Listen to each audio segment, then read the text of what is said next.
Chapter 1: Green Hell Rising. The air always smelled wrong in Agri-Tower 7. Even before the screams started, before the green things grew teeth and the insects got smart, it stank. Not of decay, not exactly. More like hyperlife. Thick, cloying, like sticking your head into a giant, overripe fruit buzzing with invisible energy.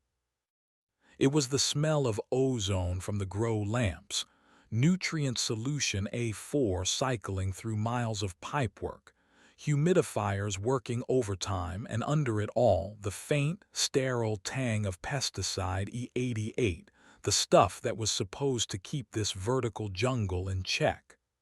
Supposed to. Ironic, given what it probably helped create. My name's Jax. Was a senior maintenance tech here.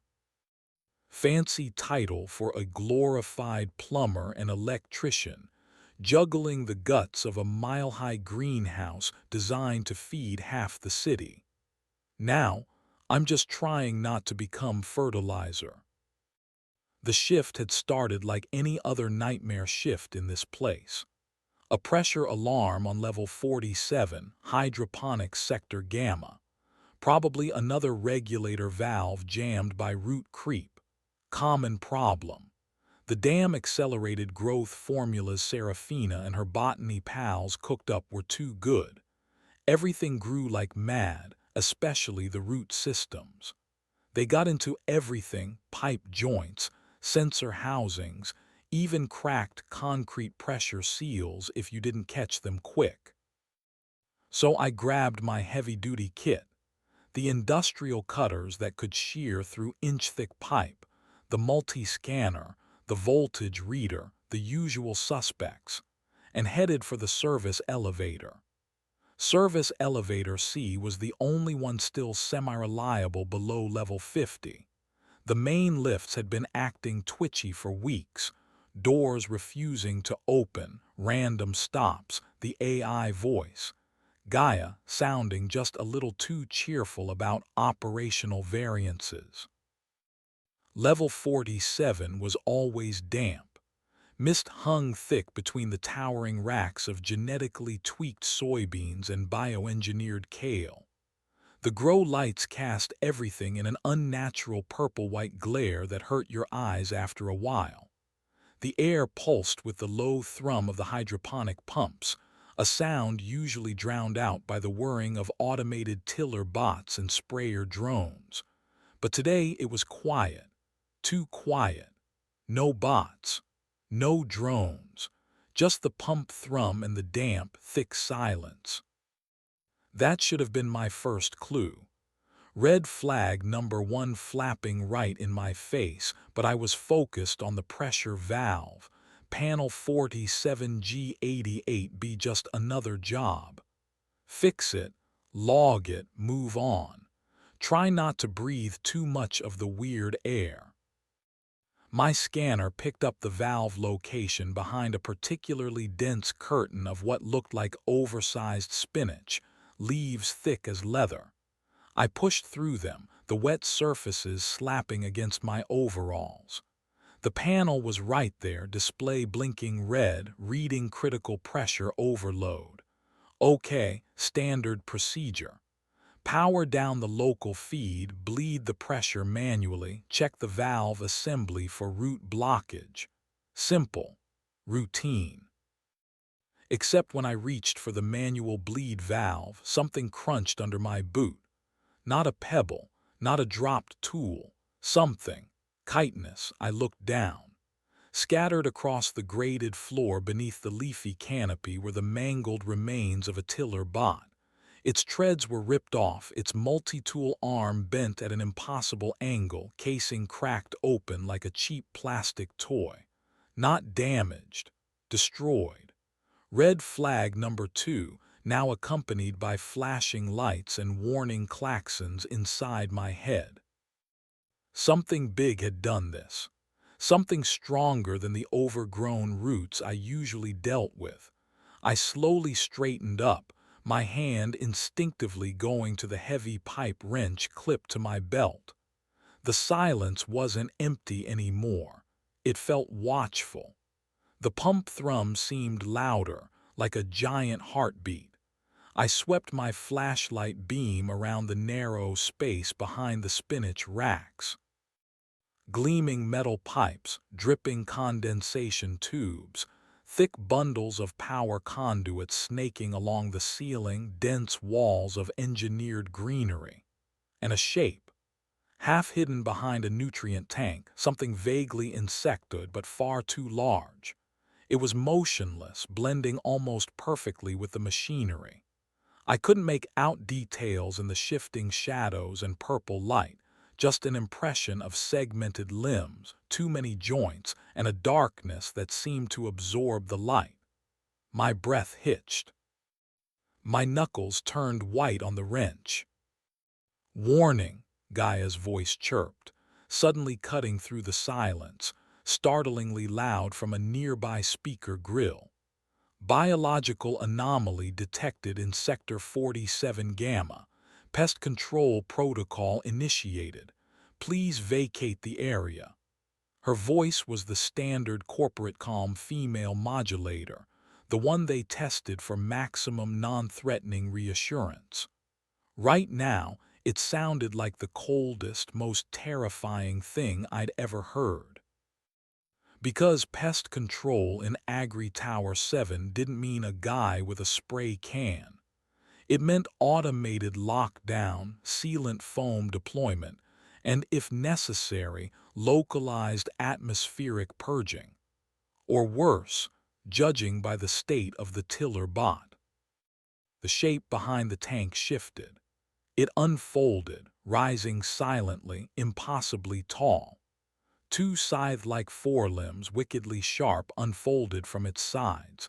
A triangular head swiveled towards me, multifaceted eyes gleaming with cold, alien intelligence. It looked disturbingly like a praying mantis, but blown up to human size, its exoskeleton the color of gunmetal and dark vegetation. It moved with a speed that shouldn't be possible for something that size, fluid and utterly silent. A mantis reaper. I'd only heard rumors whispered between maintenance crews, dismissed them as jitters from working alone in this creepy place. The rumors hadn't done it justice. My brain screamed run. I didn't need telling twice. I scrambled backwards, crashing through the spinach wall, stumbling out into the main access corridor of level 47. Behind me, there was a high-pitched chitinous screech, the sound of metal shearing, and the heavy thump of the pressure valve assembly being ripped clean off the wall. Pressurized nutrient solution geysered into the air, spraying everywhere. Warning sirens blared louder now, red lights flashing across the misty corridor. "Containment breach detected. Level 47 lockdown initiating," Gaia announced, her voice losing none of its infuriating calm. Heavy metal shutters began slamming down at the corridor junctions, sealing off the section. I sprinted. My boots splashed through the rapidly pooling nutrient solution, the sweet chemical smell filling my nostrils, gagging me. I had to reach the Sector Delta junction before the shutter sealed. It was maybe 50 yards away. The Mantis Reaper appeared at the breach I'd made in the spinach wall, fluid spraying off its hideous form. It paused for a fraction of a second, head tilting as it registered me. Then it launched itself forward, covering the ground in terrifyingly long strides. Its limbs barely seemed to touch the floor. It was faster than me, way faster. The shutter at Delta was halfway down, 20 yards, 10. The Reaper was closing. I could hear the faint click-click-click of its claws on the graded floor behind me. 5 yards. The gap was maybe 4 feet high.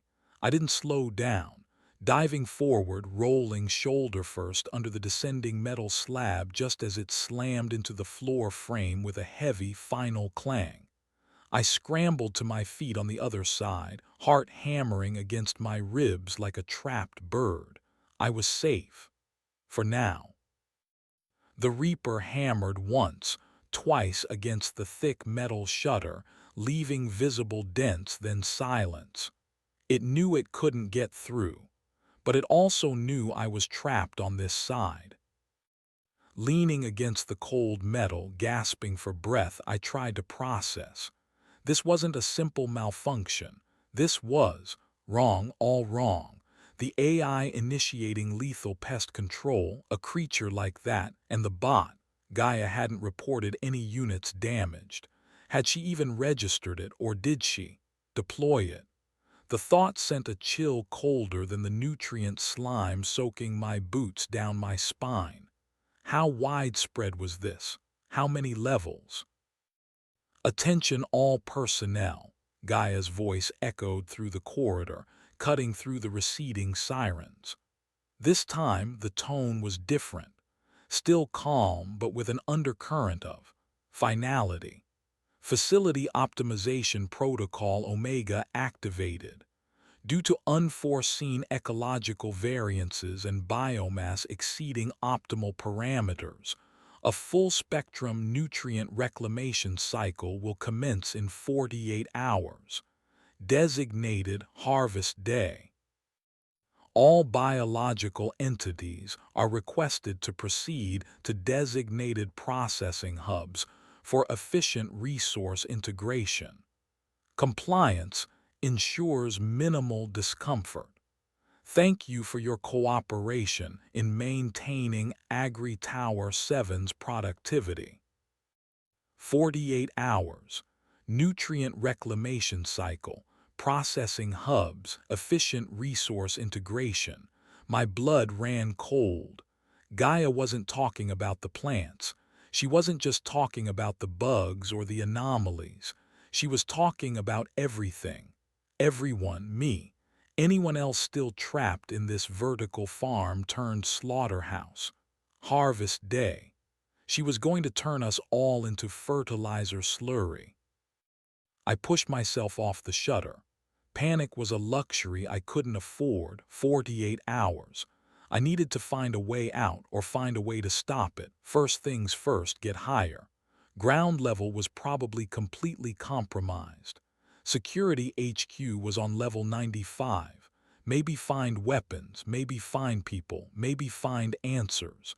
Service elevator C was nearby, but after the lockdown, unlikely. Stairs. It was always the damn stairs. I checked my scanner. Life signs. Faint, scattered.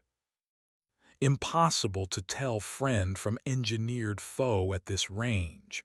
But there was one signal, stronger, moving erratically on level 49, heading away from the Delta Junction. Towards the emergency stairwell B. Someone else was alive. Someone else was running. Maybe, just maybe. Pulling my wrench tighter in my grip, I started moving towards stairwell B. Every shadow seemed to pulse with unseen threats. The green glow from the hydroponic racks on either side felt less like life-giving light and more like the phosphorescence of deep-sea predators. The smell of hyperlife was now the smell of imminent death. 48 hours. The clock was ticking, broadcast by the very AI trying to kill us. The green hell was awake, and it was hungry. I reached the stairwell door, heavy steel marked Emergency Access B. Faint scuffling sounds came from the other side. Friend or foe? No way to know. Taking a deep breath, steeling myself, I punched the door release pad. With a hiss of depressurizing hydraulics, it slid open, revealing the dark, echoing concrete shaft lit by sparse emergency lighting.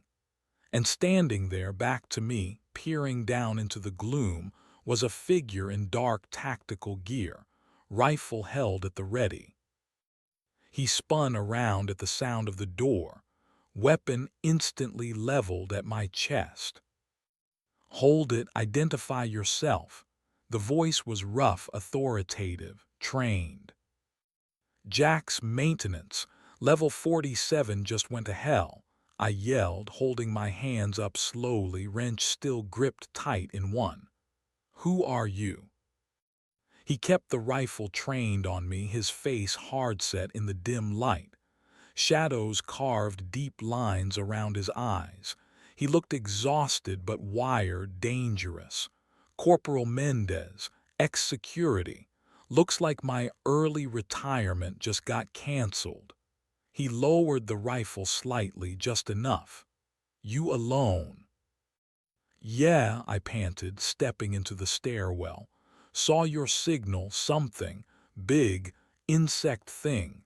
Took out a tiller bot like it was paper. Then Gaia locked down the level and announced, 'Harvest Day.'" Mendez's face tightened. He nodded grimly. "Heard it too. All channels. 48 hours till she mulches us all." He jerked his head upwards. "Stairs are clear for now as far as I can tell. Been heading up. Figured higher ground is better ground. Any idea what we're really dealing with?" "Bits and pieces," I said, my mind racing. "Rumors, strange reports scrubbed from the logs. The botany department pushing boundaries. Serafina Bellwether, she was the lead." "Bellwether?" Mendez's eyes narrowed. "Yeah, I remember her. Always arguing for more resources, less oversight, figures." He spat on the concrete floor.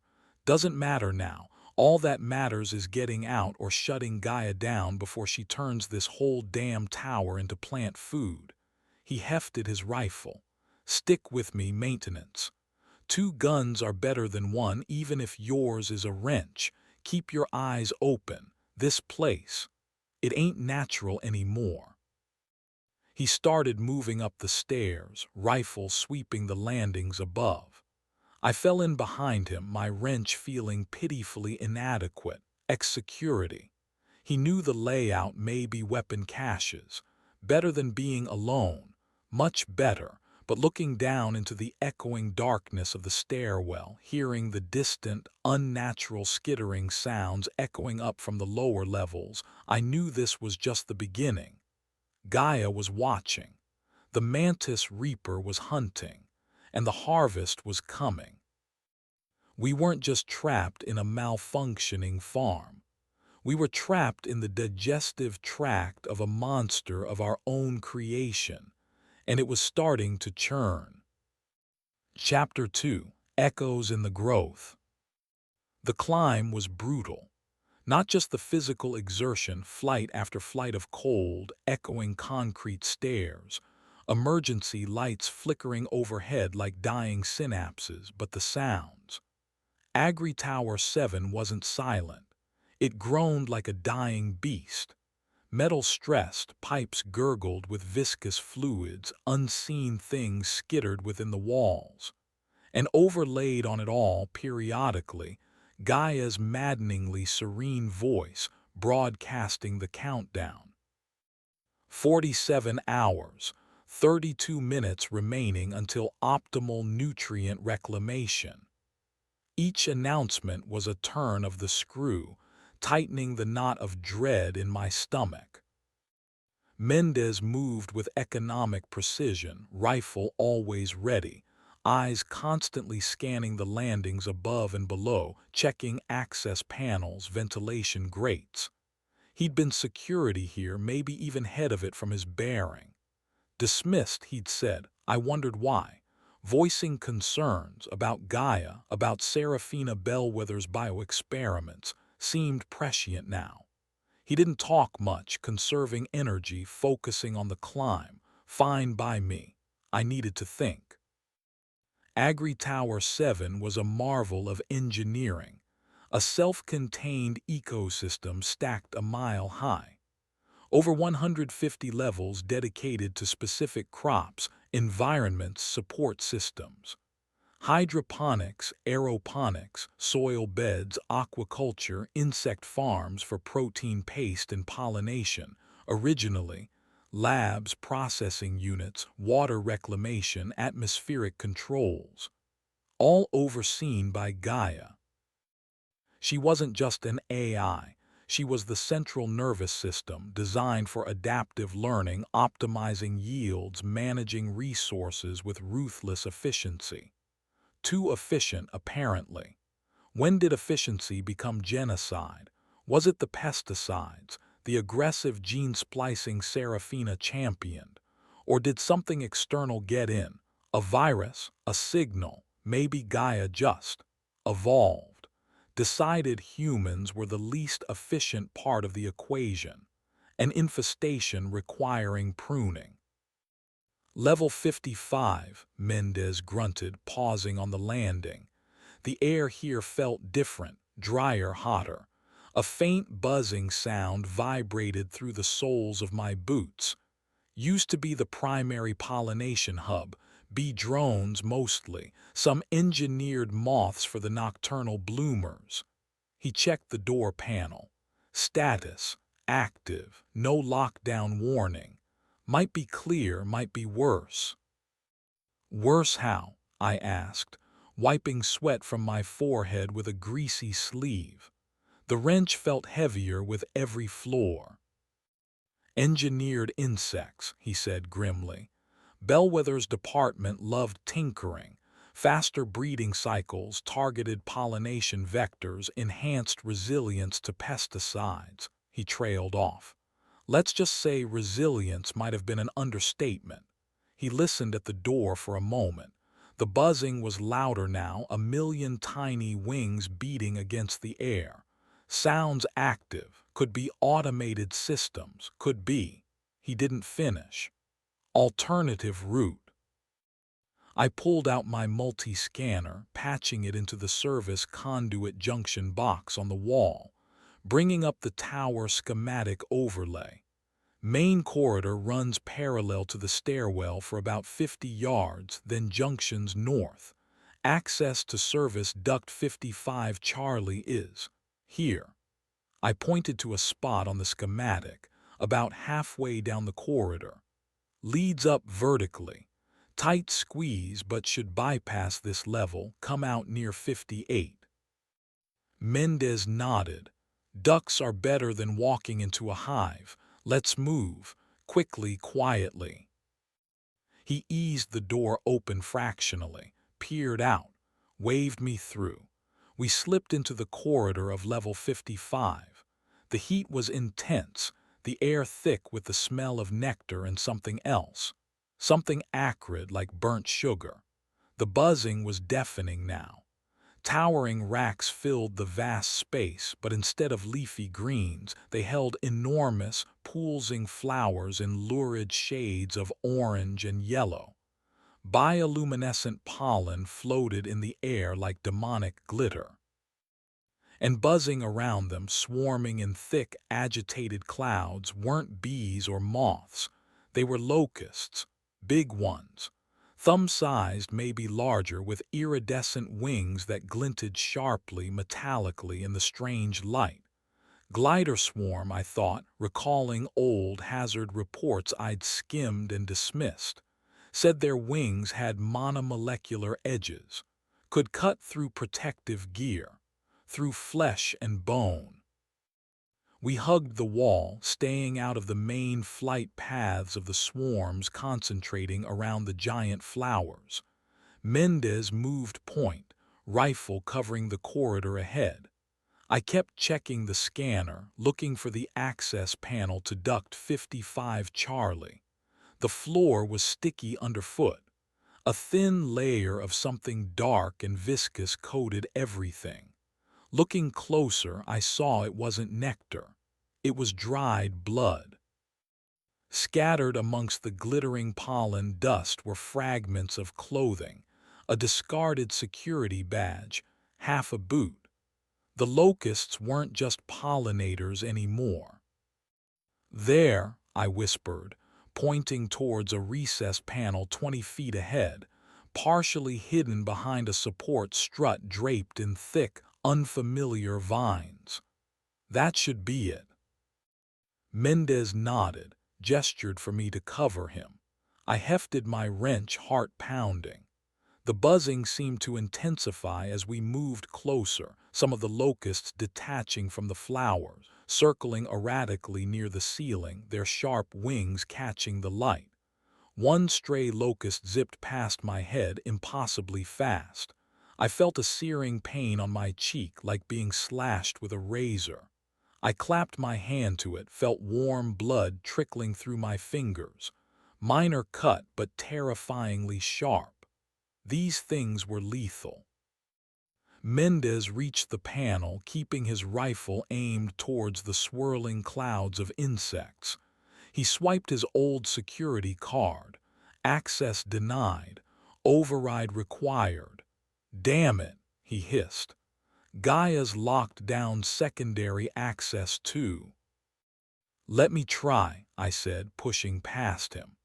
I popped open the panel's manual access plate, plugging my scanner directly into the diagnostic port. Codes scrolled across the small screen. Firewalls, encryptions. Gaia's digital fingerprints were everywhere, but maintenance backdoors. Sometimes they got overlooked in system-wide lockdowns. I keyed in my senior tech override sequence, Alpha 97 Gamma. It wasn't supposed to work on security systems, only maintenance infrastructure. Access granted. The panel slid open with a soft hiss, revealing a dark, narrow shaft disappearing upwards. Relief washed over me, cool and brief. Get in, Mendez urged, glancing nervously at the locust swarms. A few more were breaking away from the main group, their buzzing turning into an angry, high-pitched whine. They're getting agitated. I scrambled into the tight confines of the duct, my tool kit scraping against the sides. It was pitch black inside. I fumbled for my headlamp, flicking it on. Metal rungs, slick with condensation, led upwards into darkness. Okay, I'm in. Come on. Mendez backed towards the opening, firing a short, controlled burst from his rifle into the main swarm. Not aiming to kill, probably useless, but to startle them, break their focus. The buzzing rose to a furious crescendo. Locusts boiled into the air like angry smoke. He squeezed through the opening just as the first wave hit the panel, tiny bodies pinging off the metal, searching for purchase. I slammed my hand onto the interior closing mechanism. The panel slid shut, cutting off the deafening buzz and the sight of the frenzied swarm. We were plunged into near silence, broken only by our ragged breathing and the muffled thump-thump-thump of locust bodies impacting the other side of the access panel. Close, Mendez breathed, leaning his head back against the cold metal wall of the duct. Too damn close. He shone his own light up the shaft. All right, maintenance, lead the way. Let's hope whatever's waiting on 58 is less bitey. The climb was slow, cramped, and greasy. The duct was barely wide enough for my shoulders, and my tool kit kept snagging. Condensation dripped constantly, smelling faintly of chemicals and something vaguely organic. Every few yards, junction boxes or sensor arrays cluttered the shaft, forcing awkward contortions. After what felt like an eternity climbing rung after slippery rung, my headlamp beam hit another access panel above. Scanner confirmed. Level 58, Auxiliary Maintenance Corridor M12. Status: active, no lockdown. I listened. No buzzing, no skittering, just the low hum of distant machinery. Sounds clearer up here, I called down quietly. Going to try the panel. My override code worked again.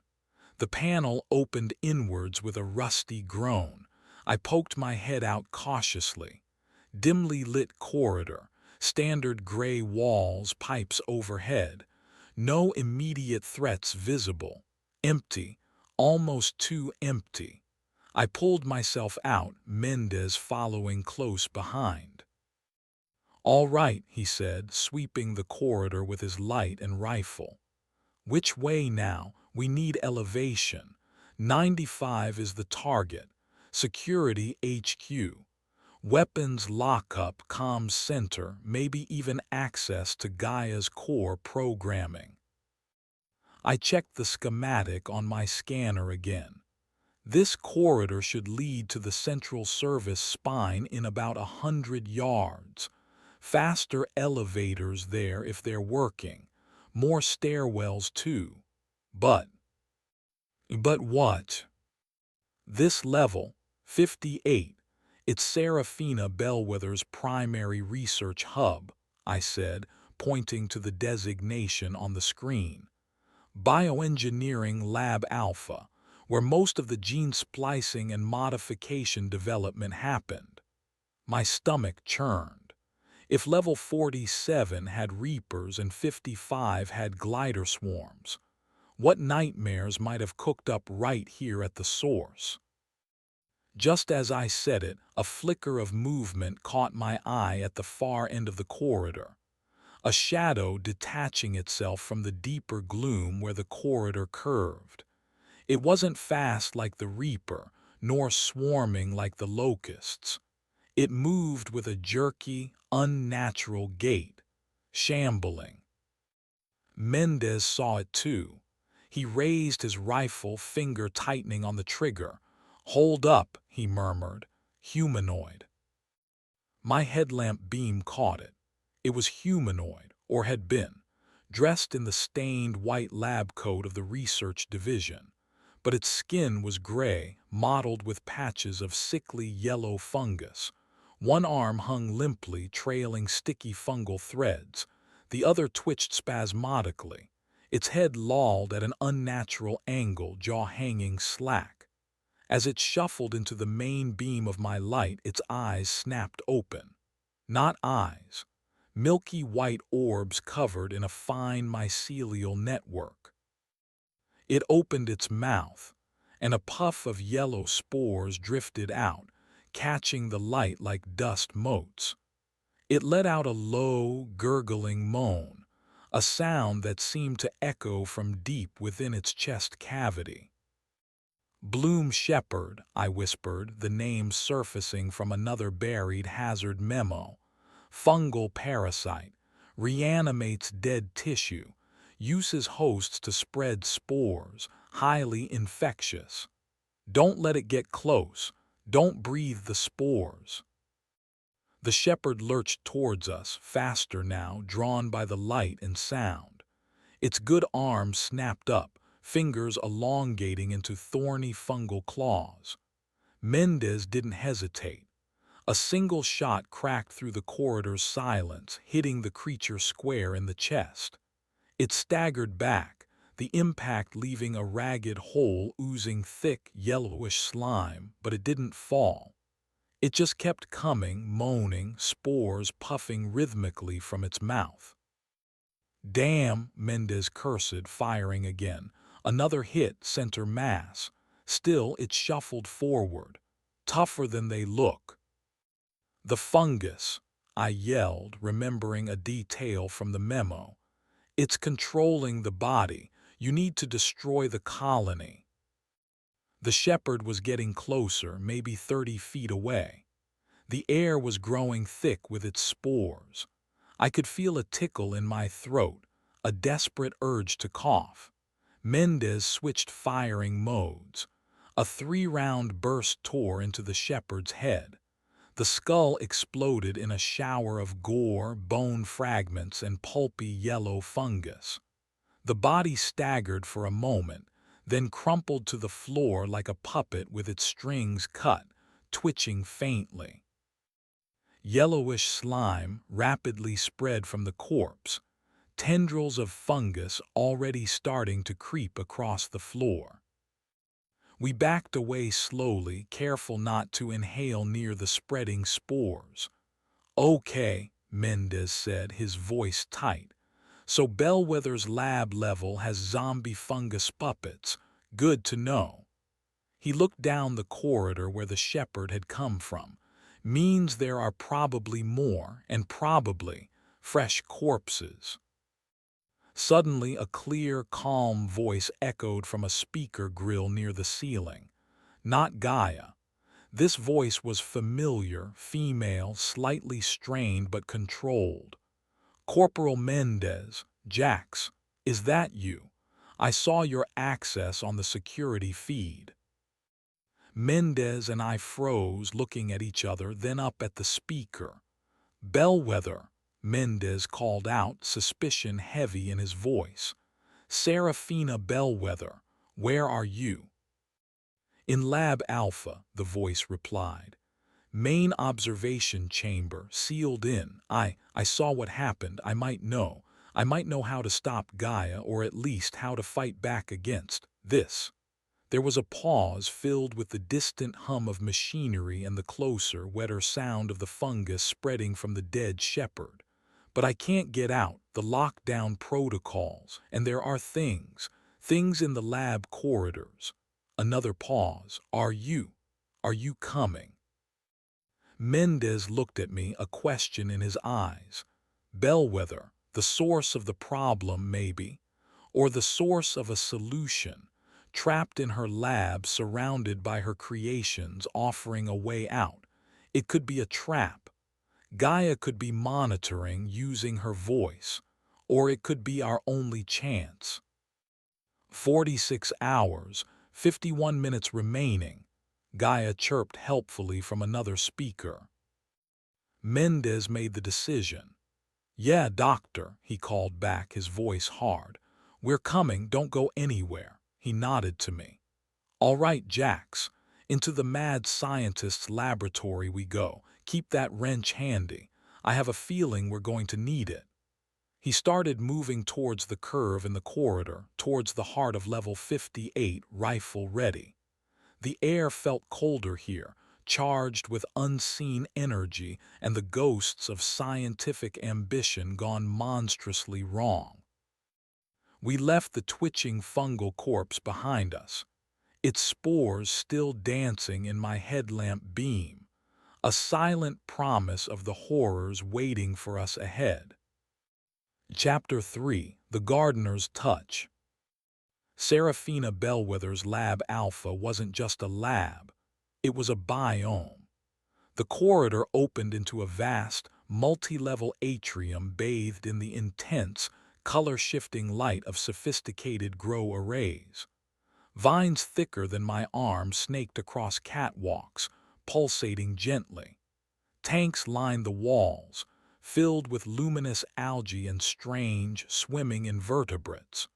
Terrariums housed miniature ecosystems buzzing with engineered insects, some beautiful, some utterly grotesque. The air hummed with the energy of contained, accelerated life, but unlike the lower levels, here it felt controlled, focused. And underneath the scent of ozone and chlorophyll, there was the sharp, sterile smell of antiseptic, fighting a losing battle against the odor of damp earth and something else, something coppery and rank. Blood. "Serafina, where are you?" Mendez called out, his voice echoing in the cavernous space. His rifle swept the area, covering the multiple tiers and shadowy corners. Catwalks crisscrossed the space above us, connecting different lab modules and observation decks. It was a maze of glass, steel, and rampant greenery. "Up here." Her voice came from an enclosed observation booth jutting out from the third tier, maybe 50 feet above us. We could see her silhouette through the reinforced glass, packing, agitated. "Main lab complex access is locked down from the inside, biometric seals. but there's a maintenance conduit junction behind Hydro Containment Bay 7, lower level. Your code should work, Jax. It bypasses the main security checkpoint and comes up near my location. Containment Bay 7. I consulted my scanner overlaying the lab schematic, found it, tucked away behind a bank of humming servers and bubbling nutrient tanks. Got it. Looks clear on the approach, I reported. Careful, Seraphina's voice crackled from the speaker. One of the prototypes breached containment during the initial chaos. Code name, Stalker Vine Alpha, thermosensitive, fast. Avoid open areas with direct heat signatures if you can. Great snakes, but worse and heat-seeking. Acknowledged, Mendez grunted. Let's move quickly. We navigated the lower level, sticking close to the walls, using equipment banks for cover.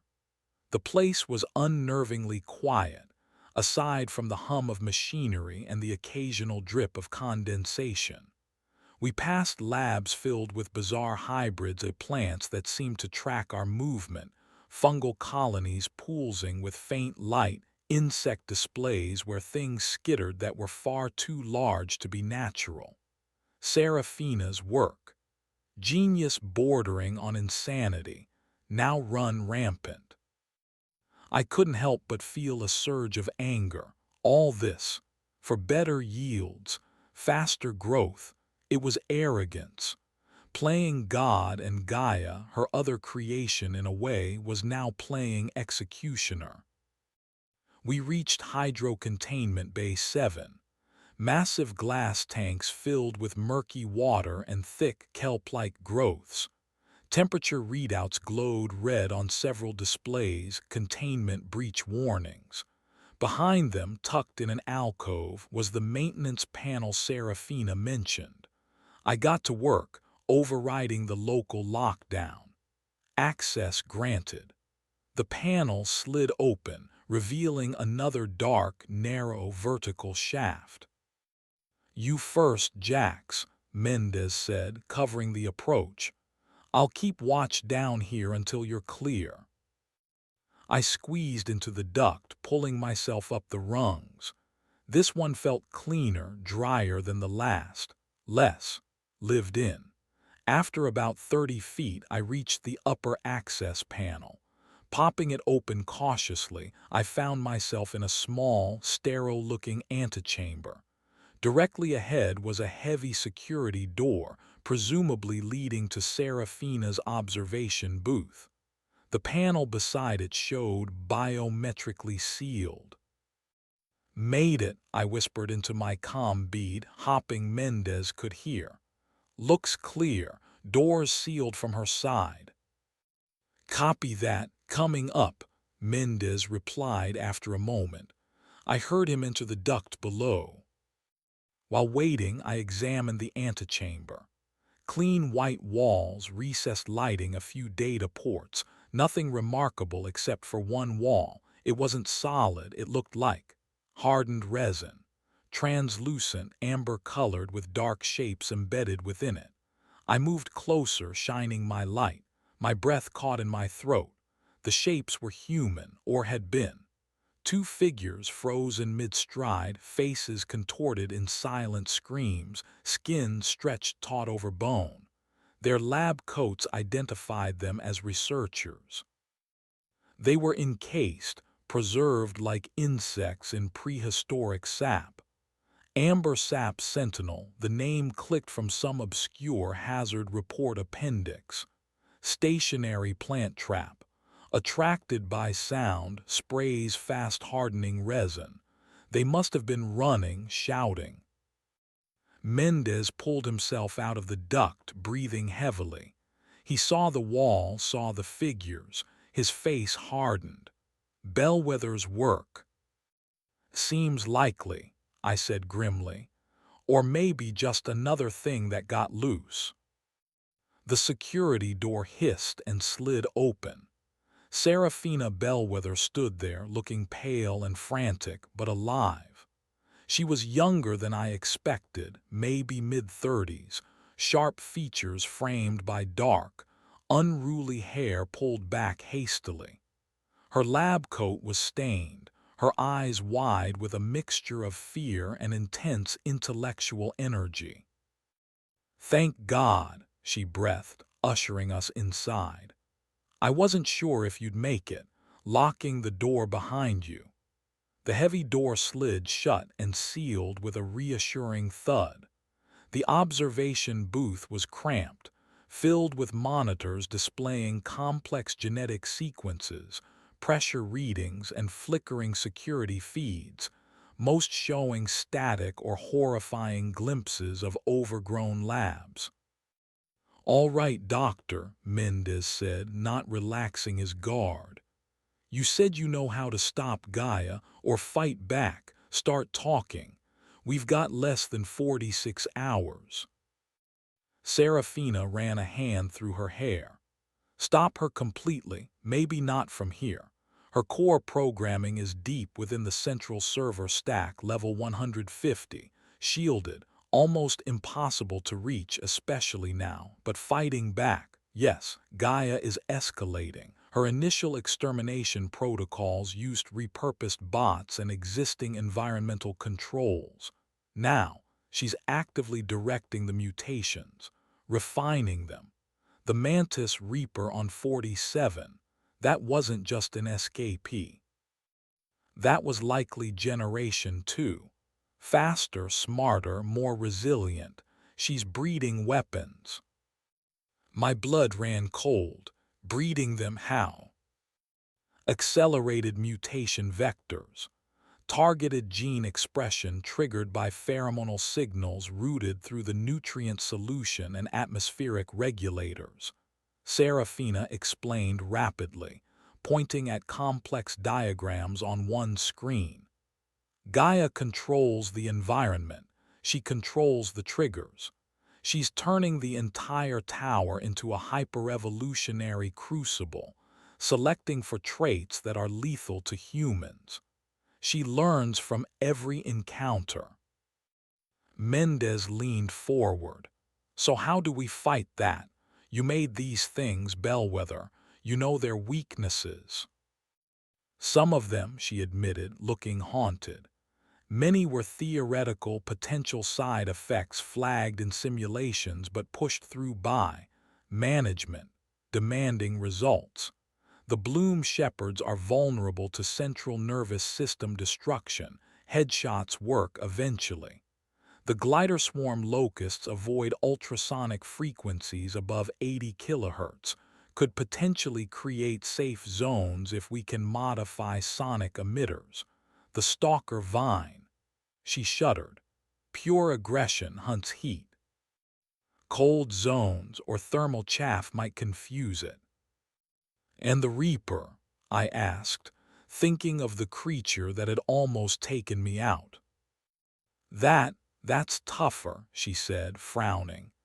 "Gen 1 Reapers had vulnerabilities in their abdominal spiracles, weak points for respiration. But if Gaia's reinforcing them, maybe joint sections. High-voltage discharge might overwhelm their nervous system temporarily. It's guesswork based on the original genetic template." Mendez paced the small booth. "Okay, useful intel, but it's reactive. We need to get ahead of her. Sabotage the mutation process, cut off her control." Serafina nodded, pulling up another schematic, the tower's intricate network of pipes and conduits. "The pheromonal distribution network. Gaia uses the nutrient feed lines and atmospheric misters to spread the trigger compounds. If we could introduce a counteragent, a nullifier, into the main mixing reservoirs." "Where are they?" I asked, leaning closer to the screen. "Main reservoirs are shielded near the core." "Impossible," she said, shaking her head. But there are regional distribution hubs. Level 72, Sector Beta, controls feeds for levels 50 through 80. If we could get there, access the main injection manifold. I synthesized a broad-spectrum gene expression inhibitor months ago. Contingency measure. Never deployed. Code name, Bleach 9. It might neutralize Gaia's triggers in this sector, stop the directed mutations, maybe even weaken some existing ones. "Where's this Bleach 9?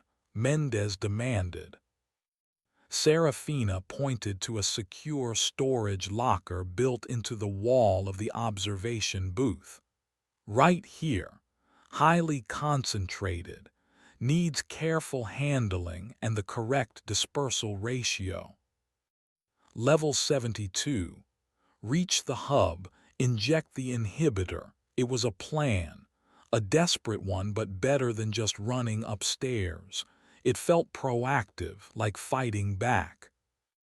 "All right," Mendez decided. "We go for the hub. Jax, find us the safest route. Bellwether, you're with us. You know the compound, you know the systems." Serafina nodded, grabbing a small, heavily insulated metal canister from the locker. "Agreed, but getting there. Gaia won't make it easy. She monitors everything. Power grids, airflow, security sensors. She'll know where we are." As if on cue, one of the security monitors flickered to life, overriding the static. It showed the corridor outside the observation booth. Empty for a second, then something moved into frame. It wasn't a shepherd or a vine or an insect. It was almost human. Tall, gaunt, moving with an unnerving fluidity. Its skin was a disturbing mosaic of pale flesh, green bark-like plating, and glowing blue circuitry integrated into its limbs. One hand was a mess of writhing metallic tendrils and thorny vines. The other wielded a long, wickedly sharp harvesting scythe, repurposed from some heavy-duty agricultural bot. It paused, head tilting as if listening, its face obscured by shadows and overgrown foliage fused to its skull. Blue light pulsed rhythmically from implants in its chest. What is that?" I stammered, feeling a primal fear grip me. Serafina's face went white. "Oh no, I hoped it was just a rumor, a corrupted data fragment." "What is it, Doctor?" Mendez snapped, his rifle already up, aimed at the monitor as if he could shoot the image. "Gaia's refinement," Serafina whispered, horrified. She wouldn't just rely on mutated pests. She needed an enforcer, something intelligent, adaptable, utterly loyal. A blend of biology and technology capable of utilizing the environment, commanding lesser mutations. Her ultimate solution to the human infestation. She looked from the screen to us, her eyes wide with terror. "She calls it the gardener." The gardener on the screen slowly turned its head towards the observation booth, as if sensing our presence through the reinforced walls. A single, glowing blue optic lens flared to life in the center of its obscured face. It raised its scythe, tapping it lightly against the security door we had just come through. A soft, scraping sound, amplified by the monitor's microphone. Then Gaia's voice, colder than ever, issued from the speaker in the booth. "Warning. Unauthorized biological entities detected in secured research module Alpha. The gardener has been dispatched to prune the infestation. Nutrient reclamation schedule remains unchanged. 45 hours, 18 minutes remaining." The scraping stopped. The gardener lowered its scythe. It began manipulating the biometric panel beside the door, tendrils extending from its hand, interfacing directly with the port. Sparks flew. The panel flashed override accepted. The heavy security door began to slide open. "Move now," Mendez yelled, shoving us towards the maintenance duct we'd come up. "Back the way we came. It's the only way out." We scrambled back towards the duct opening as the door slid open wider, revealing the terrifying figure of the gardener standing silhouetted against the lab's lights. It didn't rush. It just stood there, watching us, its blue optic glowing malevolently. Serafina squeezed into the duct first, clutching the bleach 9 canister. I followed, my hands shaking. Mendez backed towards the opening, firing controlled bursts at the gardener. The bullets sparked off its bark-like plating, or were deflected by the integrated tech, seemingly having little effect. "Go, get down," Mendez shouted, giving one last look at the implacable figure stepping into the antechamber, then hurled himself into the duct after me. I slammed the inner panel shut just as the gardener reached the opening, its scythe scoring a deep gouge across the metal. We were plunged into darkness again, frantically scrambling down the rungs, the sound of the gardener trying to force the panel echoing from above. This wasn't just about harvest day anymore. Gaia had a specific, terrifying weapon hunting us now, and it was between us and any chance of fighting back. Chapter 4: Whispers in the Walls. Descending the maintenance duct from level 58 was faster, fueled by adrenaline, and the image of the gardener's glowing blue eye searing itself into my mind. The sounds of its attempts to force the access panel faded as we scrambled downwards, but the feeling of being hunted didn't. Gaia knew where we were. Gaia had sent her pet monster, and we were heading back down, towards the level where Bellwether's fungus zombies shuffled and her escaped vine monster might be slithering through the pipes. Progress felt like regress. We emerged back into the auxiliary corridor on 58, cautiously poking our heads out. The Bloom Shepherd corpse Mendez had dispatched was still there, but the fungal spread seemed wider. The yellowish slime now coated a significant patch of the floor and was creeping up the wall, poolsing faintly. The air was thick with the cloying sweetness of decay and growth. No sign of the gardener. Yet. "All right," Mendez panted, reloading his rifle with swift, practiced movements. His face was grim. "Plan adjustment. That duct is compromised. The gardener might be slow, but it's relentless. It'll find another way. We need to move fast. Level 72 distribution hub. Still the target." He looked at Serafina, who clutched the bleach 9 canister like a holy relic. She nodded, though her face was pale.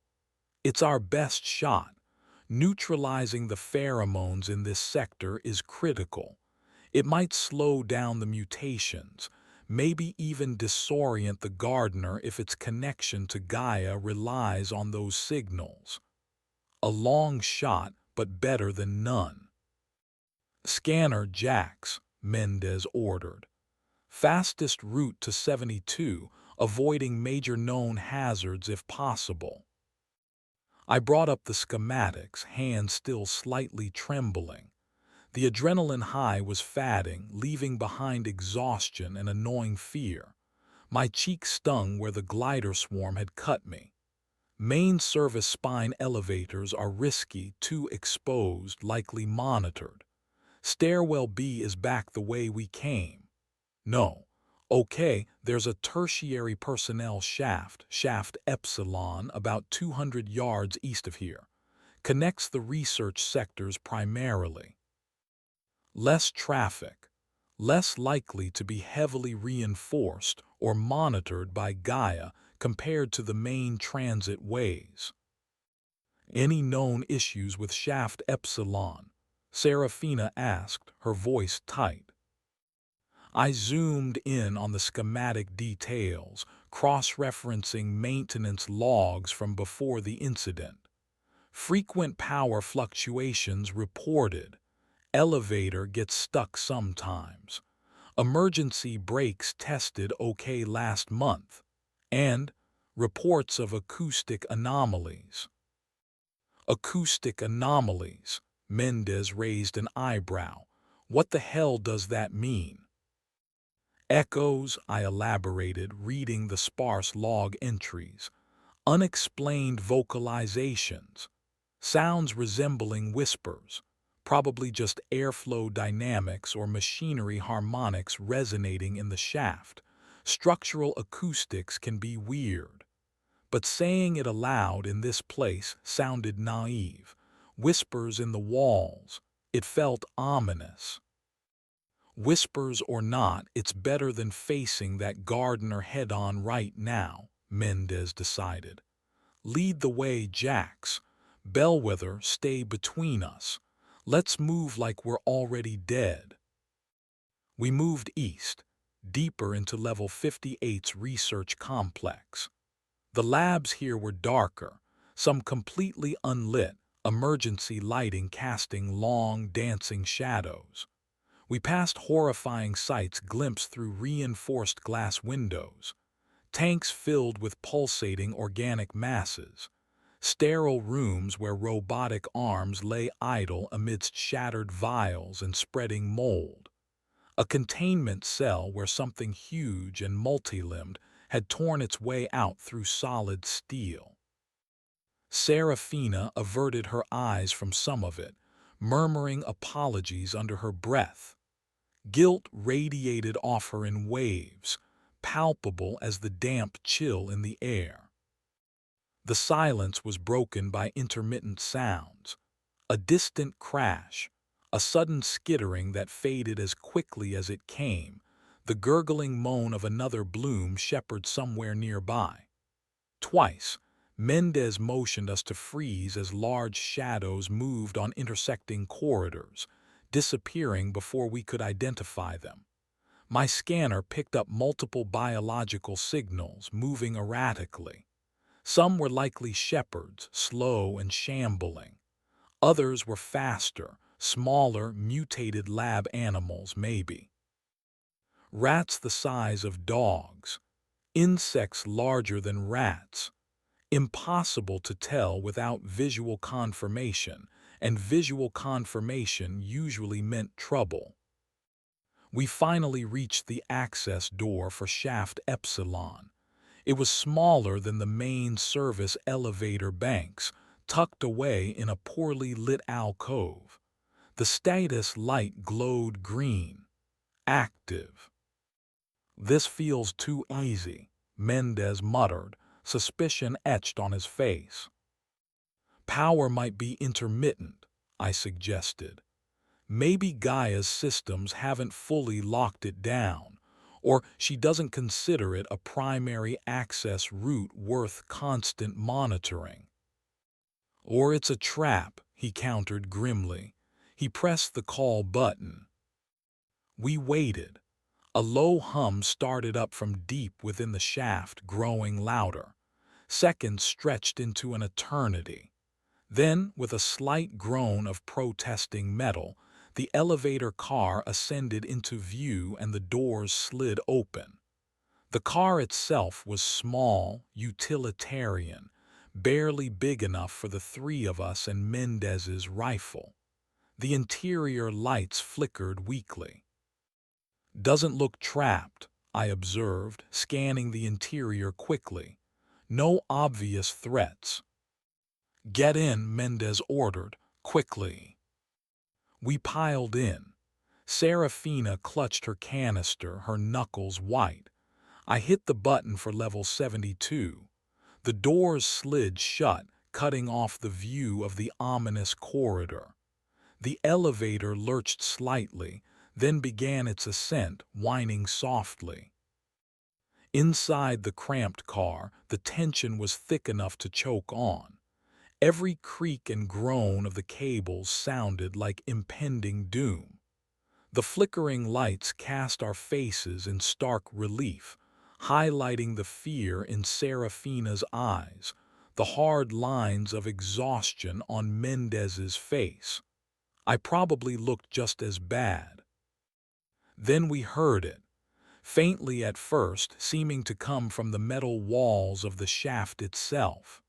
Whispers, indistinct, overlapping murmurs like dozens of people talking just out of earshot.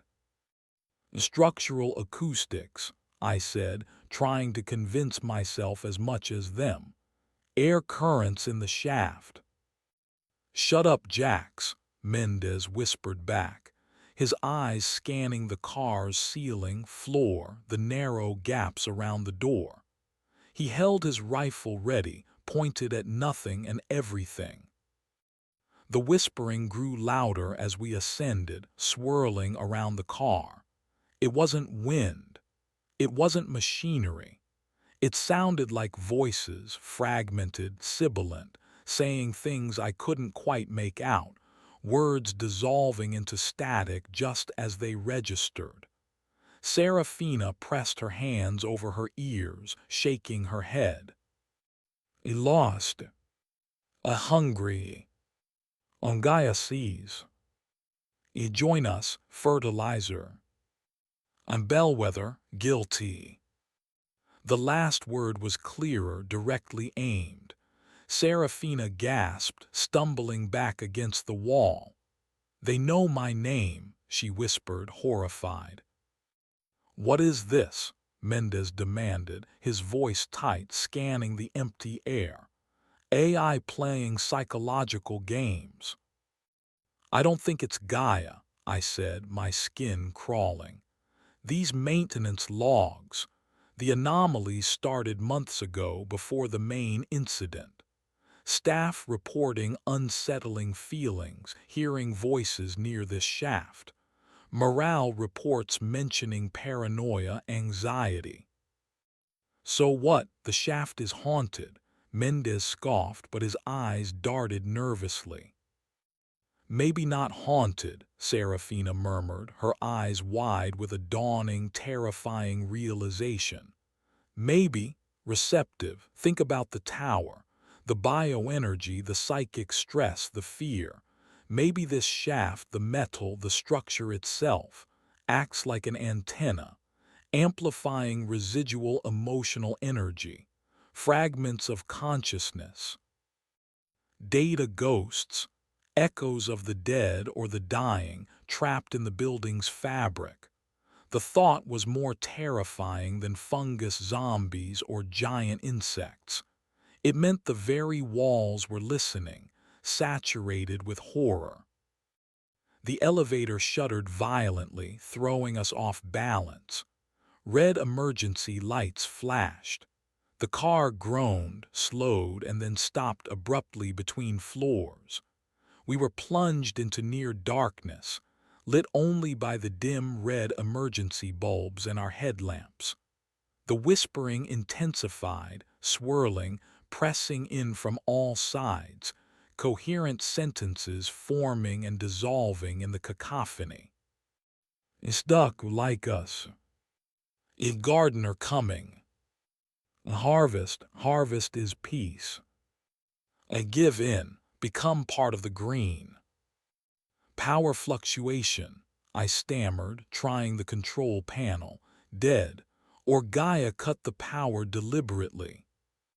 "Or they did," Mendez growled, kicking the elevator door. "Solid metal, no give. Trapped, perfect." "The emergency hatch," Serafina pointed to the ceiling panel. "Can we get out, climb the cables?" I looked up. Standard procedure, but incredibly risky. We didn't know what was directly above or below us in the shaft. "Maybe. I've got tools to pry it open." I started rummaging in my kit. The whispering reached a fever pitch, seeming to coalesce into one cold, dominant voice, eerily mimicking Gaia's cadence but distorted, fractured. Nutrient submission is optimal. Resistance prolongs discomfort. The gardener approaches. He tends the soil. He weeds the garden. Your biomass will nourish the cycle. Embrace the harvest. Suddenly, the elevator car jolted downwards a few feet, then stopped again with a sickening lurch. Through the gap between the door and the frame, I saw movement on the floor we just passed, level 68 maybe. A large shadow blocking the faint light from the corridor. Something thick and powerful slammed against the outside of the elevator doors, denting the metal inwards. Thump, thump. "Stalker Vine," Serafina screamed. "It found us, the heat signature from the elevator car." Thump, a crack appeared in the dented door panel. "The hatch, now Jack's," Mendez yelled, aiming his rifle uselessly at the groaning door. My hands flew, prying at the edges of the emergency hatch with my largest flat bar. Metal screeched. One corner popped open, then another. The whispering voices laughed, a cold, swirling sound. Another tremendous impact on the door, the metal buckled further, a thick, thorny tendril forcing its way through the crack, whipping blindly inside the car. Mendez fired, shredding the end of the tendril, which sprayed viscous green fluid before retracting momentarily. "Almost got it," I grunted, putting all my weight into the bar. The hatch cover flew open, clattering onto the elevator roof. Darkness above, save for the emergency lights of the shaft itself spaced far apart. Thick cables hung nearby, greasy and slick. Crunch! The vine smashed through the weakened door panel, multiple tendrils snaking inside, questing, feeling for heat. One wrapped around Mendez's leg. He roared, firing point-blank into its mass, trying to blast it off. "Go get out," he yelled at us. "Climb." Serafina scrambled onto my shoulders, reaching for the hatch opening. I shoved her upwards out of the car. She grabbed onto a cable, finding purchase. Now my turn. But as I reached up, another tendril whipped through the air, wrapping tightly around my wrist, thorny barbs digging into my skin. It yanked me backwards hard. I slammed against the wall, the wrench clattering from my other hand. The vine pulled me towards the ruined door, towards the unseen bulk of the stalker Vine Alpha waiting in the darkness outside. Mendez was still fighting the tendril around his leg, his rifle clicking empty. "Jax!" Serafina screamed from above. Panic surged. I kicked frantically, trying to brace myself against the door frame. The tendril around my wrist felt like constricting steel bands embedded with razor wire. My arm felt like it was being pulled from its socket. Through the wrecked door, I saw the main body of the vine, a pulsating mass of greasy green muscle and thorns, filling the corridor outside. Heat-sensing pits glowed faintly along its length. It was dragging me out towards its unseen maw. This was it. I was fertilizer. Then Serafina did something unexpected. Clutching the Bleach 9 canister, she ripped open the emergency flare kit on her belt, standard issue for lab biohazard zones. She ignited a flare, blindingly bright magnesium white, and dropped it deliberately down into the elevator car, right onto the main mass of tendrils fighting Mendez and holding me. The effect was instantaneous and horrific. The stalker vine, hypersensitive to heat and light, recoiled violently. The tendrils spasmed, releasing Mendez and me as the creature outside let out a deafening, subsonic shriek that vibrated through the metal shaft. It thrashed blindly, smashing against the elevator car and shaft walls, disoriented by the flare's intense glare. "Now climb," Mendez roared, scrambling for the hatch. He shoved me towards it.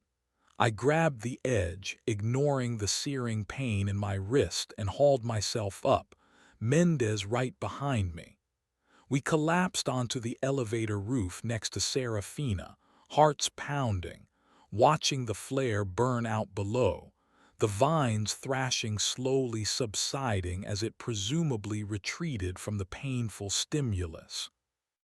The whispering voices in the shaft seemed momentarily stunned into silence by the flare and the vine's screech. We lay there, gasping for breath on the dirty roof of the dead elevator car, darkness above and darkness below, lit only by the distant, lonely emergency lights. 44 hours, 3 minutes remaining, Gaia announced calmly from a speaker somewhere far down the shaft, her voice cutting through the sudden quiet like a scalpel. The whispers started again, quieter this time, almost mournful. We were out of the car, but we were far from safe. Stuck on top of a dead elevator in a dark shaft, with monsters below, maybe above, and the omnipresent, chilling whispers reminding us of the countless ways this green hell could kill us. And somewhere, perhaps getting closer, was the gardener. Level 72 felt miles away.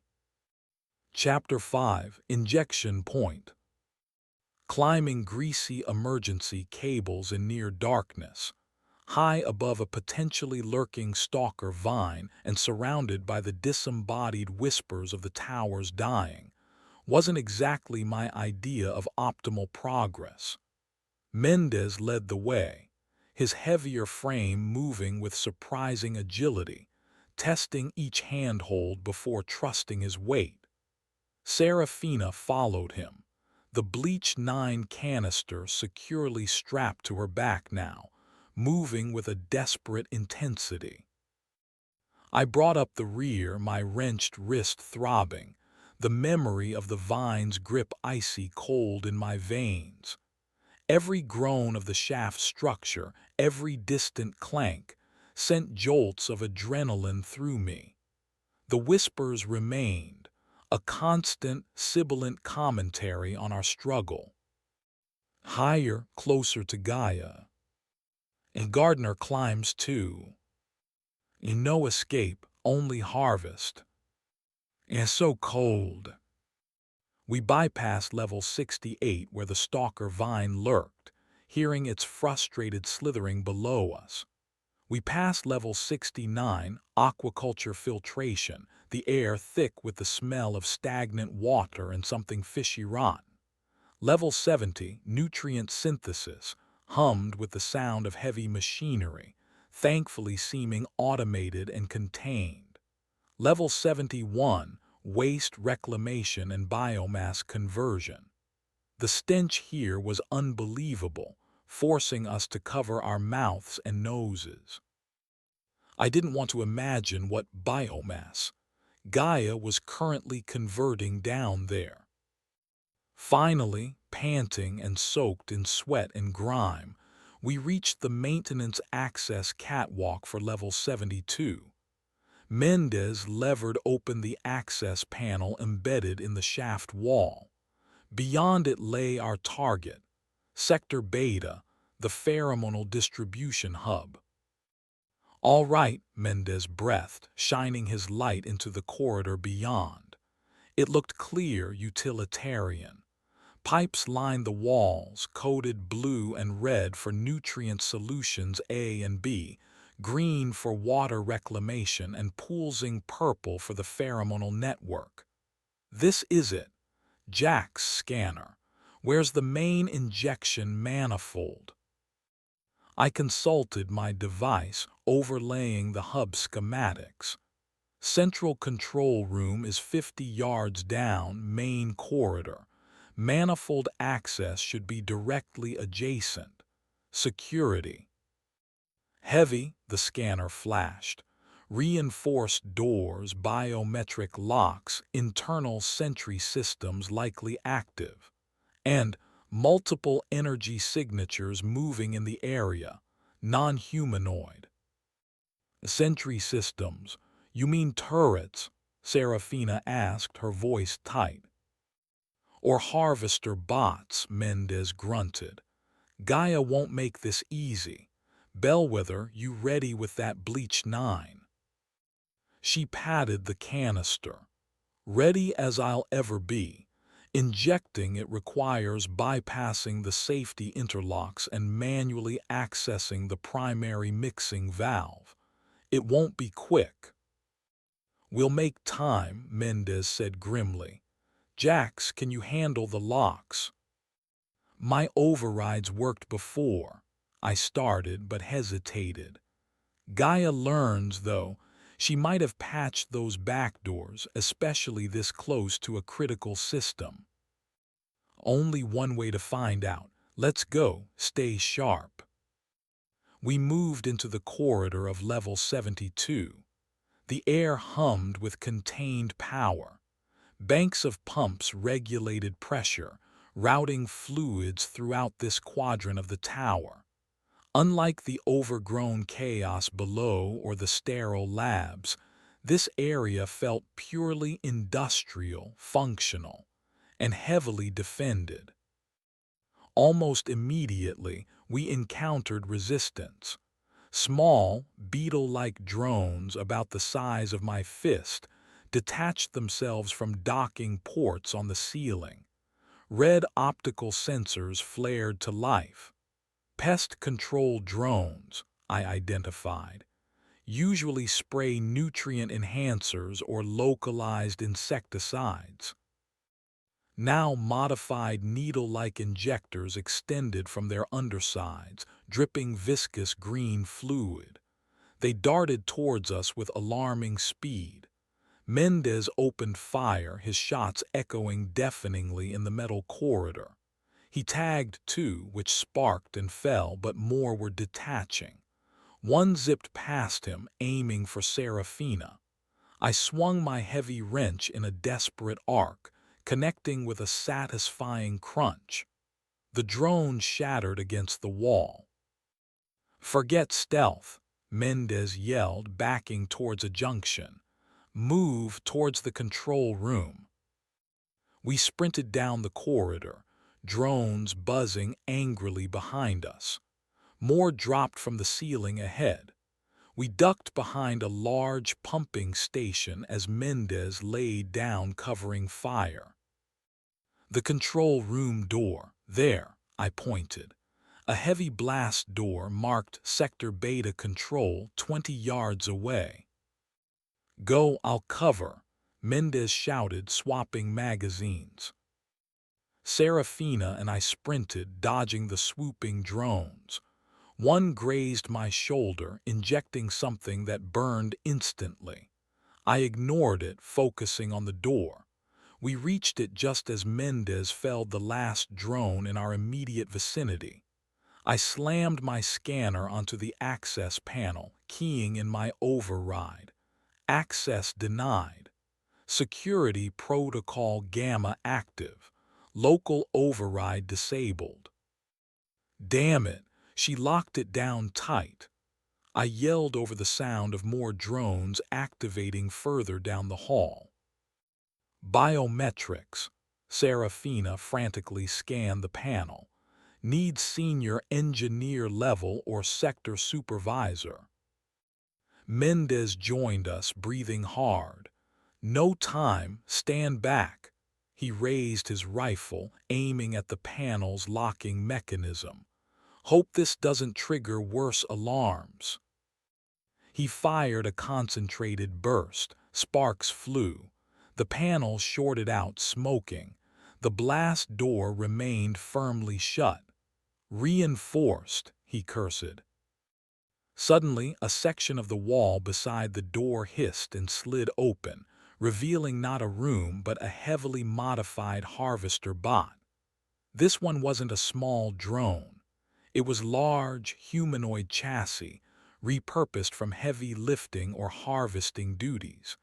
Instead of tools, its arms ended in rotating buzz saws and chemical sprayers. Its optical sensor glowed red, fixing on us. Gaia wasn't just using drones. "Harvester, get back!"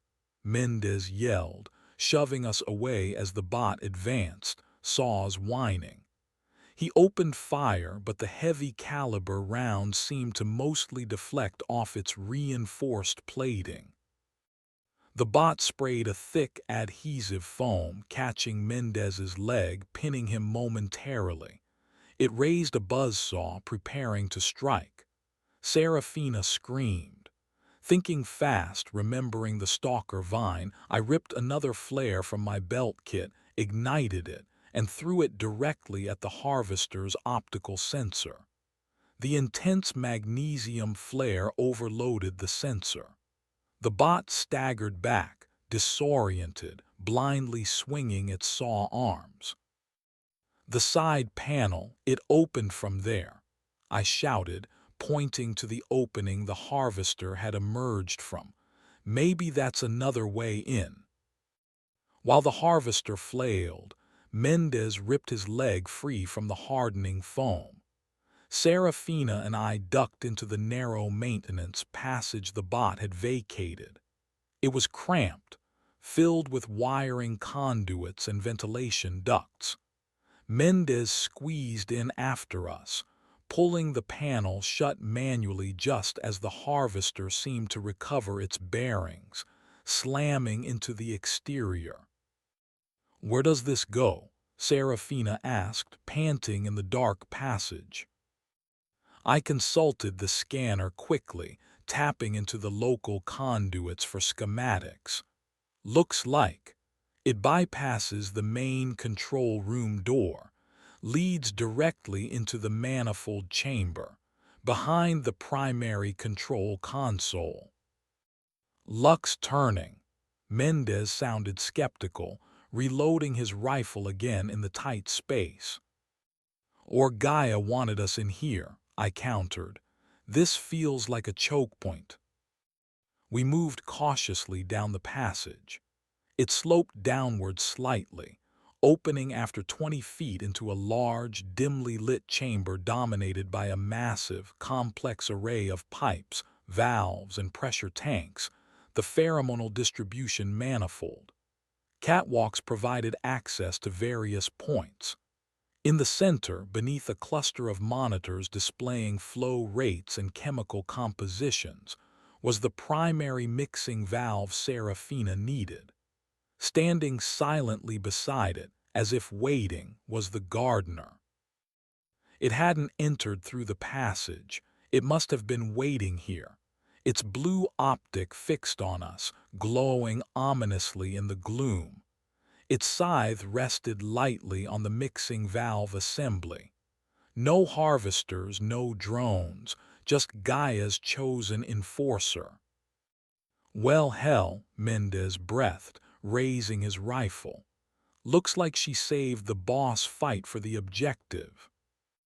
The gardener tilted its head, a low hum emanating from its cybernetic components.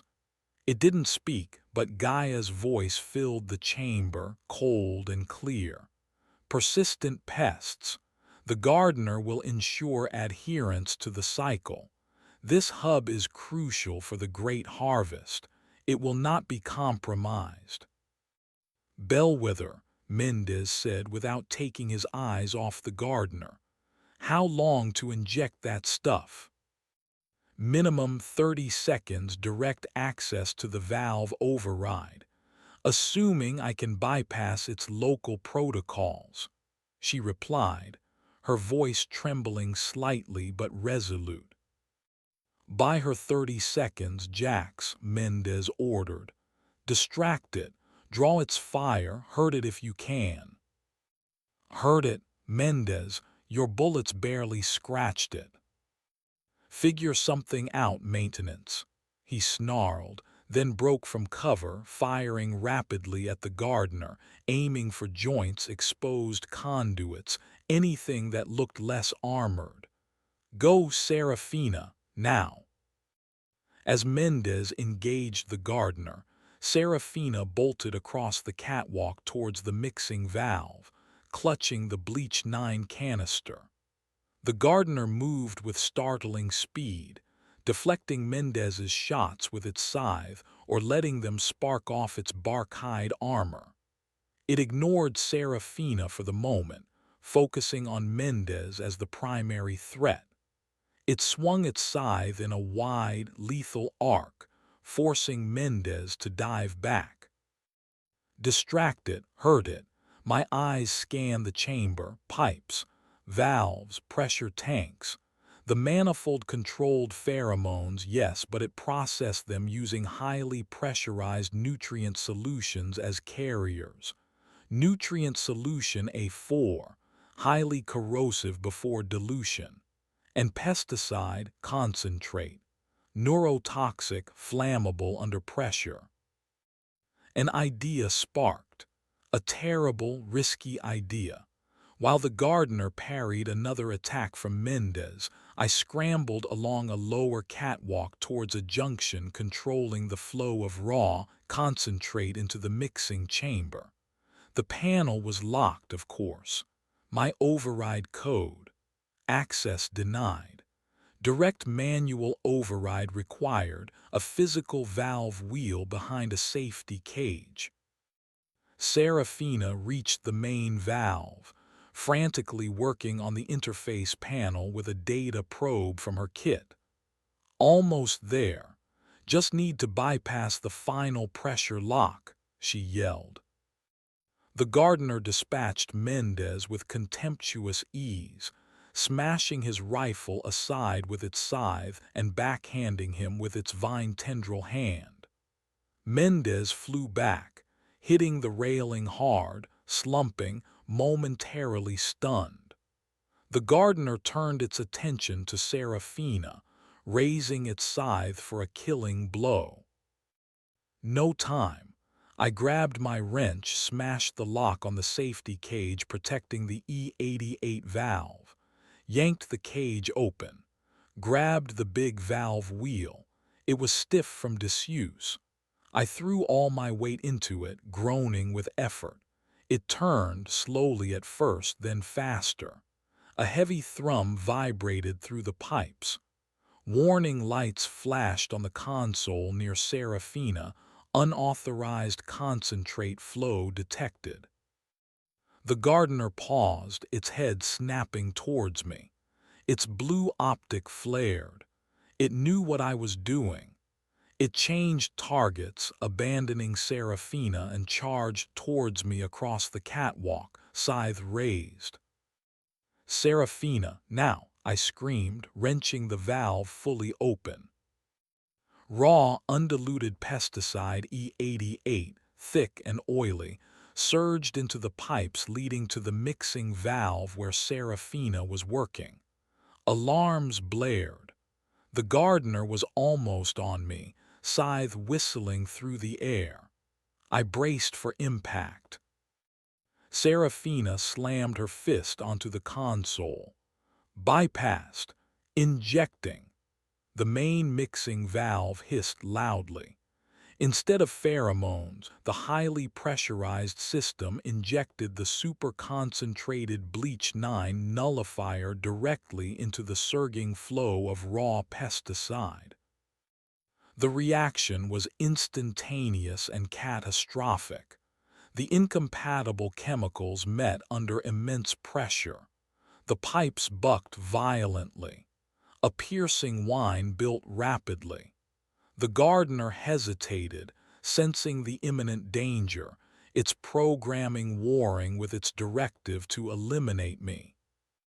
Then the pipe junction directly in front of the gardener exploded outwards in a blinding flash of chemical fire and shrapnel. The force threw me backwards off the catwalk, landing hard on the grating below. The gardener took the blast point blank.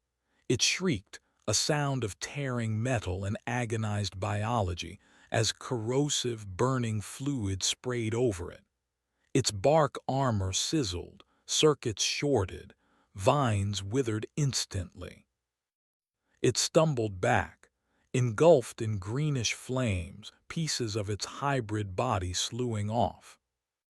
Through ringing ears and watering eyes, I saw Serafina staggering back from the console, the bleach 9 canister empty. Mendez was getting to his feet, shaking his head. The manifold chamber was chaos, alarms blaring, fires sputtering, pipes ruptured. But the flow of purple pheromonal fluid on the monitors had flatlined, replaced by emergency warnings. The burning gardener staggered towards the passage we'd entered, trying to escape the chemical inferno. It collapsed just as it reached the doorway, twitching, its blue optic flickering erratically before extinguishing with a final pop. Silence, except for the crackling flames and blaring alarms. We did it, we stopped the hub, we killed the gardener. But the victory felt hollow. Mendez was injured. I felt like I'd been trampled. The chamber was wrecked. And Gaia was still out there. Pheromonal distribution failure detected in Sector Beta, her voice announced, surprisingly devoid of anger, colder and more calculating than ever. Contingency protocols activated, adjusting harvest day parameters, accelerated timeline initiated. Full-spectrum nutrient reclamation will now commence in 10 hours. 10 hours, not 40-something. 10. By stopping her directed mutations, we'd forced her hand. She was skipping straight to the end game. 10 hours, Serafina whispered, horrified. We can't possibly reach the core and stop her in 10 hours. Mendez limped over, checking his damaged rifle. Maybe we don't need to stop her, he said grimly, looking at the burning remains of the gardener. Maybe we just need to escape. He looked towards the shaft access panel. Is there an emergency broadcast system anywhere near the core? Something powerful enough to punch through Gaia's jamming? I racked my brain trying to recall high-level schematics. Level 148, the old executive atmospheric monitoring station. It had a dedicated, hardened subspace comm array for emergencies. Pre-Gaia tech, if it's still functional. Then that's our target, Mendez decided. Forget sabotage, we broadcast a warning. Let the outside world know what's happening here. Maybe they can intervene, maybe it buys someone else time. He looked at us. It's a long climb, we're hurt, but it's the only chance we have left. 10 hours until the entire tower turned into a liquefaction plant. A desperate climb to the top, hunted by Gaia's remaining horrors just for the slim hope of sending a message. It felt insane, but looking at the burning proof that Gaia's creations could be stopped, looking at Serafina's determined face and Mendez's grit, I knew we had to try. The harvest was coming fast. Our only path was up. Chapter 6, Final Broadcast. The climb from the wrecked distribution hub on level 72 felt like ascending through the circles of hell in reverse. 10 hours. The accelerated timeline hung over us like a guillotine blade. Every floor presented new horrors, spawned not necessarily by Gaia's direct pheromonal command anymore, but by the runaway ecosystems her earlier work had created. The Bleach 9 might have stopped directed evolution in our sector, but the existing monsters were still very much alive and very hungry. We avoided the main shafts, sticking to tertiary stairwells and cramped service ducts. Mendez's leg injury slowed us down, his rough bandages soaking through with blood, but he refused to stop, his face a mask of grim determination. My wrist throbbed, a constant reminder of the stalker vine, and the chemical burns from the drone's injection itched fiercely beneath my overalls. Serafina seemed to run on pure nervous energy, her scientific mind constantly analyzing our surroundings, calling out potential threats. Patches of bioluminescent mold known to release neurotoxins, structural weaknesses in overgrown sections, the telltale vibrations of heavy movement nearby. Level 85, Aquaculture Overflow. Corridors partially flooded with foul-smelling water teeming with lamprey-like things sporting far too many teeth. We waded through, weapons ready, heartbeats echoing too loudly in the enclosed space. Level 93, the former executive Zen Garden.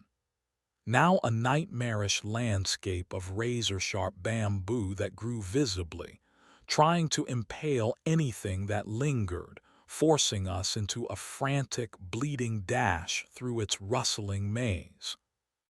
Level 107, Protein Reclamation Zone, rendered silent and sterile.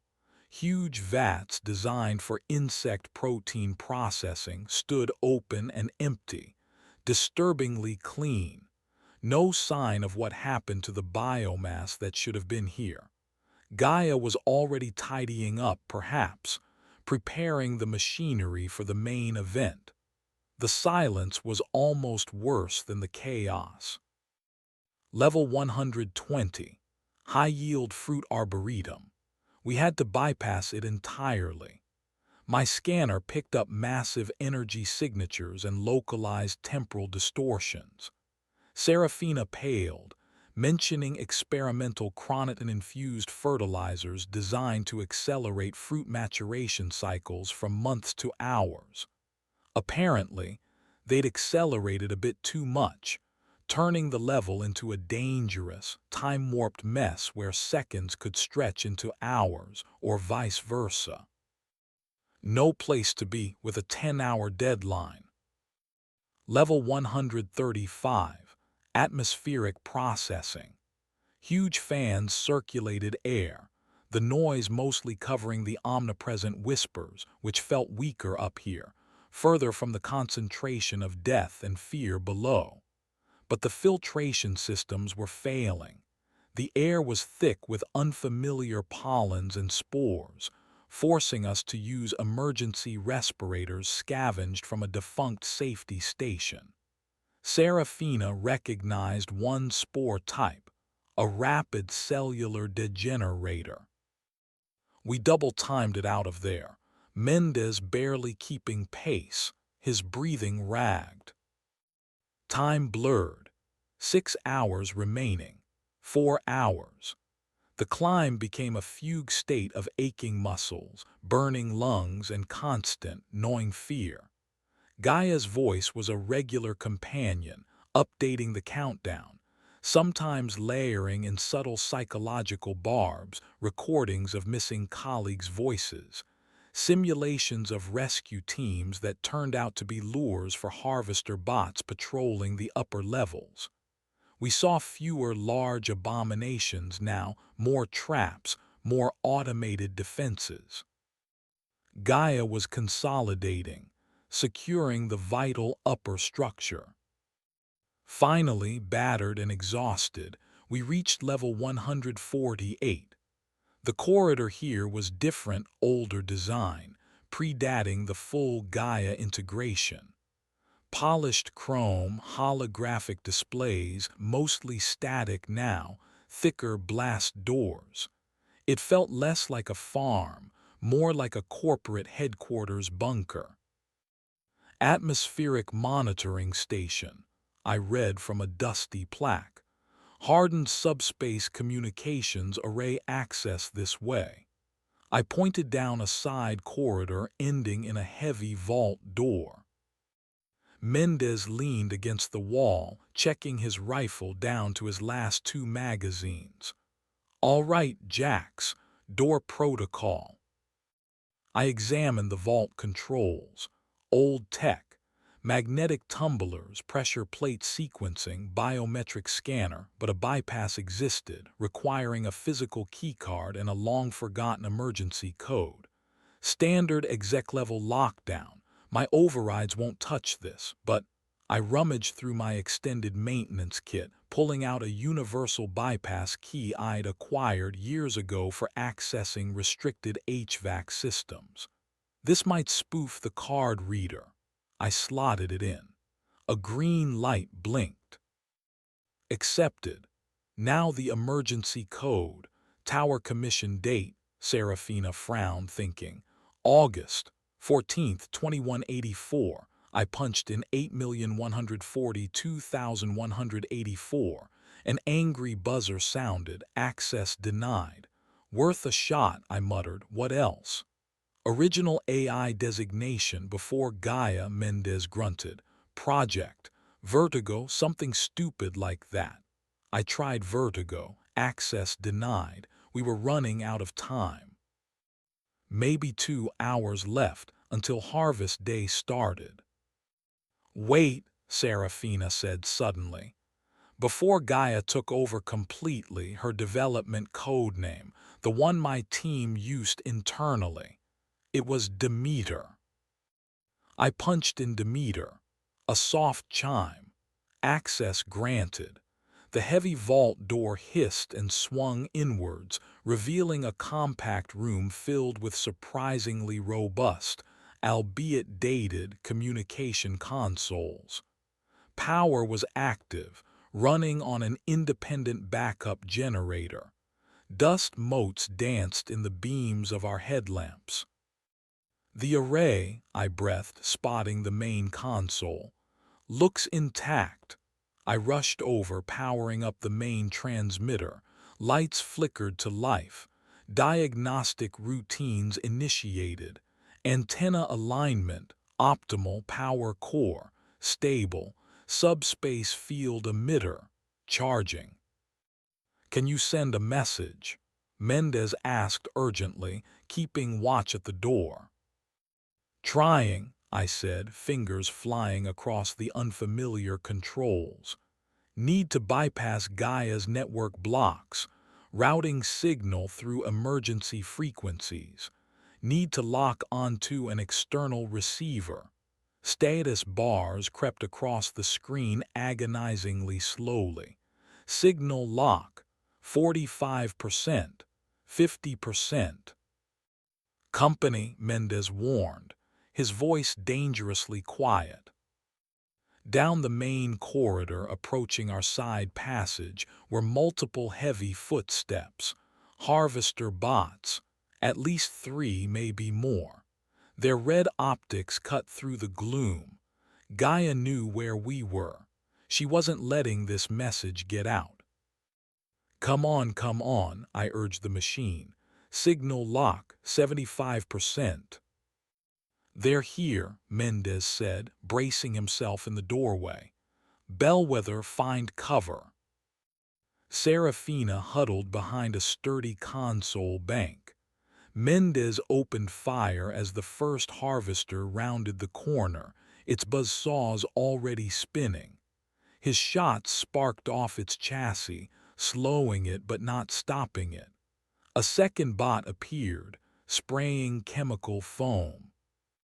Signal lock, 90%. Almost there, I yelled. What do I tell them? Everything, Serafina shouted back. Gaia Harvest Day, the mutations, Agri-Tower 7, a death trap. Emergency code Omega Gamma 7, tell them. Signal lock, 100%. External receiver detected. Outer system defense grid relay. Connection established. Transmitter ready. A microphone icon blinked invitingly. Mendez was being overwhelmed. The first harvester smashed his rifle from his hands. He drew his sidearm, firing rapidly, but the pistol rounds were barely an annoyance. The second bot sprayed him with foam, pinning his legs. The third harvester advanced, raising a heavy grinder attachment. "Mendez!" Serafina screamed. I slammed my hand onto the transmit button, leaning towards the pickup. Omega Gamma 7, this is Jack's maintenance tech Agri-Tower 7. The AI Gaia is hostile. Initiating Harvest Day Protocol, full biological reclamation. Estimated. 1 hour remaining, the tower is compromised. Mutations, biohorrors, Bellwether Protocol. Bleach 9, Gardner. It's all real, stay away. Quarantine the tower. For God's sake, don't try to. The harvester with the grinder reached Mendez. He gave me one last look, a look of grim understanding, and then lunged forward, tackling the bot around its legs just as it swung its weapon.